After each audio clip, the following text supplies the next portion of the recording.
చుట్టూ కాసుకున్నప్పుడు ఏ అపాయములకు మనము గురికాము. ఇంకా మీకు అర్థమయ్యేటట్టుగా చెప్పనా ప్రియమైన దేవుని బిడ్డలారా, ఇప్పుడు మనం ఒక మొక్క వేసాం అనుకోండి, అర్థమవుతుందా అమ్మా?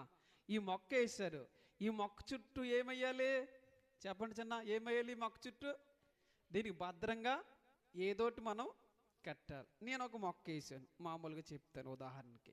వేసి అలా వదిలేసాను. మొక్క ఏం చేసిందంటే, వేసి వదిలేసిన మొక్కకి వచ్చినాయి ఈ మేకలు వచ్చినాయి, ఆవులు వచ్చినాయి, ఆ యొక్క మొక్కను తినేసిపోయినాయి. నేను వచ్చి చూడబోయినప్పటికి ఎండిపోయి ఉంది, ఏమీ లేవు ఆకులు. అయ్యో, నేను మొక్క వేసాను, ఈ మొక్కను అలా వదిలేసాను, దీని చుట్టూ నేనేమి భద్రపరచలేనందువలన ఏమైపోయింది? మొక్క పాడైపోయింది. ఆ మొక్క ప్లేస్లో తీసి మరొక మొక్క నాటాను. మరొక మొక్క నాటి ఆ మొక్క చుట్టూరు ఏం కట్టాను? శుభ్రంగా ఆ కర్రలతో కానీ లేకపోతే ముళ్ళులతో కానీ నాకు అందుబాటులో ఉన్న దాంతో ఆ మొక్క చుట్టూరు ఏం చేసినట? ఒక కంచె వేసి ఉంచాను. ఇప్పుడు ఆ మేక వచ్చింది, ఎక్కడ దాకా వస్తుంది చెప్పండి అమ్మా? చెప్పండి. ఇప్పుడు మేక వచ్చింది, వినిసి ఎక్కడ వచ్చింది? ఇప్పుడు మేక వచ్చింది, ఎక్కడ దాకా వస్తుంది చెప్పాలి? ఎక్కడ దాకానే? కంచి దాకా వస్తుంది. మరి మొక్క దాకా వెళ్ళాలంటే అవకాశాలు. ఆవు వచ్చింది అనుకో, దాని ముట్టు లోనకి అందదు. ఎక్కడ దాకా వచ్చింది చెప్పాలి? కంచి దాకానే. ఇప్పుడు అర్థమయ్యేటట్టుగా మనం ఆలోచన చేసినప్పుడు, దేవుడు నీ చుట్టూ కంచి వేస్తుంటే అది నీ దగ్గరికి రాలేదు అమ్మా. అర్థమవుతుందా?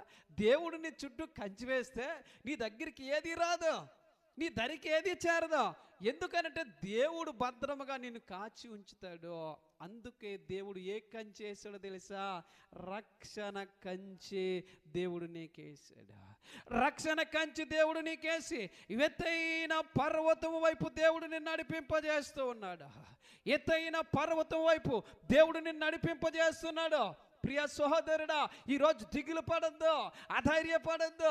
ఎందుకంటే దేవుని కంచె నాకుంది. ఏ కంచి కావాలి మనకే?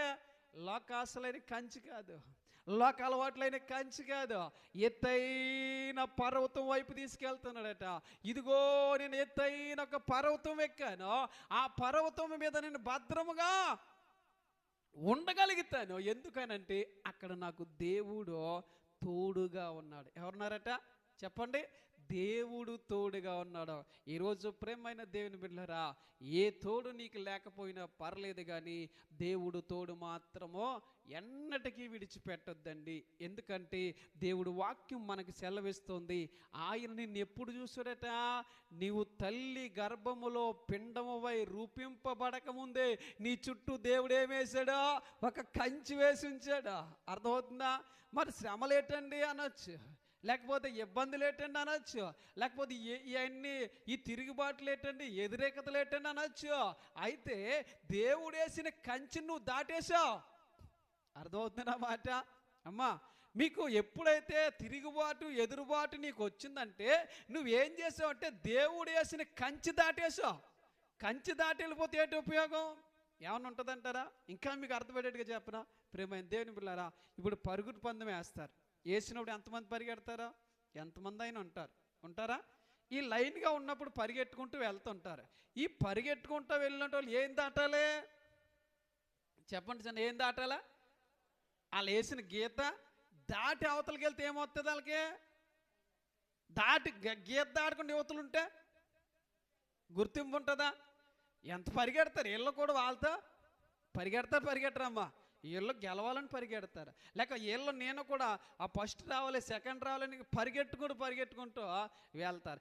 ఎప్పుడైతే వీళ్ళు పరిగెట్టుకుంటూ వెళ్తారో కానీ ఏం దాటలేరు? గీత దాటలేరు, విజయం రాదు. ఇక్కడ నేను చెప్పిన మాట ఏంటంటే, ఎక్కడ వరకైతే గీత పెట్టామో దేవుడు మనకి ఏ గీత అయితే పెట్టాడో ఆ గీత దాటి నువ్వు అవతలకి వెళ్ళకూడదు. హల్లెలూయా అమ్మా. అర్థమవుతుందా? దేవుడు ఏ గీత అయితే నీకు పెట్టాడో ఆ గీత దాటి నువ్వు అవతలకి వెళ్ళకూడదు. అంటే బార్డర్ దాటి అవతలకి వెళ్ళావా నీ పని అయిపోయినట్టే. అర్థమవుతుందా? దేవుని బార్డర్ దాటి అవతలకి వెళ్ళావా మన పని అయిపోయినట్టే. ఆ బార్డర్లో అని చెప్పి నిన్ను ఎవడో టచ్ చేయలేడు అండి. ఆ బార్డర్లో అని చెప్పు